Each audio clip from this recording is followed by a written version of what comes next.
السلام علیکم ناظرین، میں ہوں عبدالرزاق کھٹی۔ سینیٹ چیئرمین کے انتخاب کا مرحلہ بالکل قریب آن پہنچا ہے۔ سینیٹ سیکریٹریٹ نے جو ہے وہ جمعے کے روز سینیٹ اجلاس کے حوالے سے ایجنڈا بھی جاری کر دیا گیا ہے، جبکہ آج کی رات انتہائی اہم ہے۔ حکومت کی جانب سے، اپوزیشن کی جانب سے اپنے اپنے امیدواروں کے حوالے سے بڑے بڑے دعوے کیے جا رہے ہیں، کامیابی کے دعوے کیے جا رہے ہیں۔ پہلے بات کرتے ہیں کہ آج جو سیاسی جو جماعتیں ہیں، خصوصاً پی ڈی ایم کی جو ساری جماعتیں ہیں اتحادی، ان کی کیا ایکٹیویٹیز تھیں، وہ کیا کرنے جا رہی ہیں، حکومت نے کیا حکمت عملی بنائی ہے، اس پر بات کرتے ہیں۔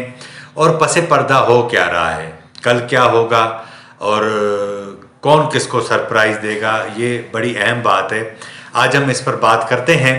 پہلے آپ کو یہ میں بتاؤں کہ سینٹ کا اجلاس کل صبح جمعے کے روز 10 بجے ہوگا۔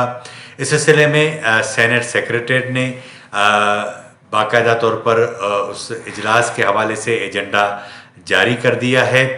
سینٹ کے جو ارکان ہیں جو منتخب ہو کر آئے ہیں، پہلے جو صبح 10 بجے اجلاس ہوگا اس میں تمام ارکان اپنے عہدے کا حلف اٹھائیں گے۔ یہاں آپ کو میں ایک اور بھی بات بتاؤں کہ صدر مملکت ڈاکٹر عارف علوی نے فنکشن لیگ کے سینیٹر سید مظفر علی شاہ کو پریزائڈنگ افسر مقرر کیا ہے۔ پریزائڈنگ افسر کا رول جو ہے وہ یہ ہوتا ہے کہ جو سینٹ کا یہ اجلاس ہوتا ہے جس میں ایک طرف آج سینیٹر جو 52 ریٹائرڈ ہوئے ہیں اور جو ان کی جگہ پر نئے سینیٹر منتخب ہو کر آئے ہیں، کل جب ان کا یہ اجلاس ہوگا تو پریزائڈنگ افسر ان تمام جو نئے سینیٹرز ہیں ان سے حلف لیں گے ان کے عہدے کا۔ اس پورے اجلاس کی کارروائی جو ہے وہ پریزائڈنگ افسر تو چلائیں گے، لیکن نو منتخب جو سینیٹرز ہیں ان کو ویلکم سینٹ سیکریٹری کریں گے۔ اس کے بعد وہ چیئرمین اور ڈپٹی چیئرمین کے لیے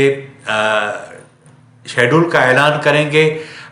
جو ابھی ٹائمنگ سامنے آئی ہے اس میں کہا گیا ہے کہ 3 بجے دوبارہ سینٹ چیئرمین کے انتخاب کے لیے اجلاس ہوگا، خفیہ رائے شماری ہوگی۔ سینٹ کا سیکریٹریٹ اس حوالے سے یہ خود انتخابات کرواتا ہے۔ پریزائڈنگ افسر کامیاب چیئرمین کے عہدے کے لیے جو بھی امیدوار ہوں گے اس کا اعلان کریں گے، اسے پھر ان سے حلف لیں گے اور چیئرمین سینٹ کی نشست ان کے حوالے کریں گے۔ اس کے بعد چیئرمین سینٹ جو ہیں وہ ڈپٹی چیئرمین سینٹ کا انتخاب کروائیں گے، اور یہ مرحلہ جب مکمل ہوگا تو پھر سینٹ کا جو یہ اجلاس ہوگا وہ غیر معینہ مدت تک ملتوی کر دیا جائے گا، اور اس کے بعد پھر آنے والے دنوں میں جو سینٹ کا سلسلہ ہے وہ چلتا رہے گا۔ لیکن چیئرمین بنے گا کون، یہ سب سے بڑی اہم بات ہے۔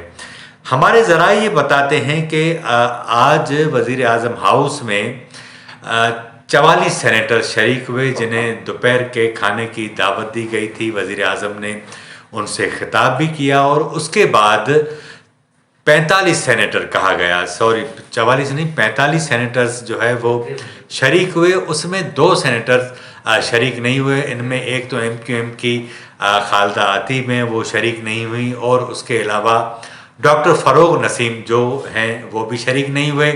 کہا یہ جا رہا ہے کہ ڈاکٹر فروغ نسیم جو وزیر قانون ہیں وہ امریکہ تھے، وہاں سے روانہ ہو چکے ہیں، آج رات لیٹ نائٹ تک یا جمعے کے روز صبح تک وہ اسلام آباد پہنچ جائیں گے، اور اسی طرح کراچی سے ایم کیو ایم کی جو خاتون رکن ہیں وہ بھی پہنچ جائیں گی۔ تو اس ساری صورتحال کے اندر حکومت نے اپنے نمبر پورے کر لیے ہیں، لیکن اب ذرائع یہ بتاتے ہیں کہ حکومت کو 5 ایسے سینیٹرز کی تلاش ہے، یا اس نے ایسے ٹارگٹ کیے ہیں جو پی ڈی ایم کی صفوں سے توڑنے ہیں۔ ظاہر ہے کہ جے یو آئی کے سینیٹرز نہیں ٹوٹیں گے، اور اسی طرح نون لیگ کے سینیٹرز کے حوالے سے مارکیٹ کے اندر یہ خدشات چل رہے ہیں۔ اور آج تو شاہد خاقان عباسی، احسن اقبال اور دیگر نے ایک پریس کانفرنس بھی کی ہے جس میں حافظ عبدالکریم تھے، اور انہوں نے کہا کہ انہیں جو ہے وہ ڈرانے دھمکانے کے حوالے سے واٹس ایپ کال موصول بھی ہوئی ہیں۔ اور اس میں جو سب سے اہم بات ہے وہ یہ ہے کہ شازیہ مری نے آج پریس کانفرنس کی تھی، 2 دن پہلے مریم نواز شریف نے پریس کانفرنس کی تھی۔ انہوں نے اس بات کا واضح طور پر اظہار کیا ہے کہ اگر ہماری اکثریت ہونے کے باوجود بھی اس کو اقلیت میں تبدیل کرنے کی کوشش کی گئی، تو ہم وہ سارے حقائق پاکستان کے لوگوں کے سامنے رکھیں گے، وہ تمام فون کال اور وہ آڈیو ٹیپ یا ممکن ہے ویڈیو ٹیپ رکھیں گے جس کے ذریعے ان کے لوگوں کو توڑنے کی کوشش کی گئی۔ کیونکہ پہلے جب حکومت کے پاس قومی اسمبلی میں اکثریت تھی اور اپوزیشن کے پاس اکثریت نہیں تھی، تو جب اپوزیشن یوسف رضا گیلانی کی شکل میں حکومتی امیدوار حفیظ شیخ کو شکست دینے میں کامیاب ہوئی، تو وزیر اعظم عمران خان کو جو ہے وہ نہ صرف قومی اسمبلی سے اعتماد کا ووٹ لینا پڑا، لیکن اس سے پہلے انہیں قوم سے بھی خطاب کرنا پڑا، اور ان دونوں مواقع پر انہوں نے الیکشن کمیشن کے اوپر تنقید کی، سینیٹ کے اندر جس طرح ہارس ٹریڈنگ ہوئی اس کے اوپر تنقید کی۔ لیکن اس بار جو فگر ہیں اس میں حکومت اقلیت میں ہے، اپوزیشن میں اکثریت میں، لیکن اس کے باوجود شبلی فراز صاحب جو وزیر اطلاعات ہیں انہوں نے واضح طور پر اس بات کا اعلان کیا ہے کہ ہم بائی دا بک نہیں چلیں گے، ہر حربہ استعمال کریں گے اور ہم آخری حد تک جائیں گے اپنا چیئرمین منتخب کرانے کے لیے۔ ظاہر ہے کہ صادق سنجرانی حکومت کے امیدوار نہیں ہیں، صادق سنجرانی پاکستان کی اسٹیبلشمنٹ کے امیدوار ہیں، اور اس کا اعلان وزیر داخلہ شیخ رشید بھی کر چکے ہیں۔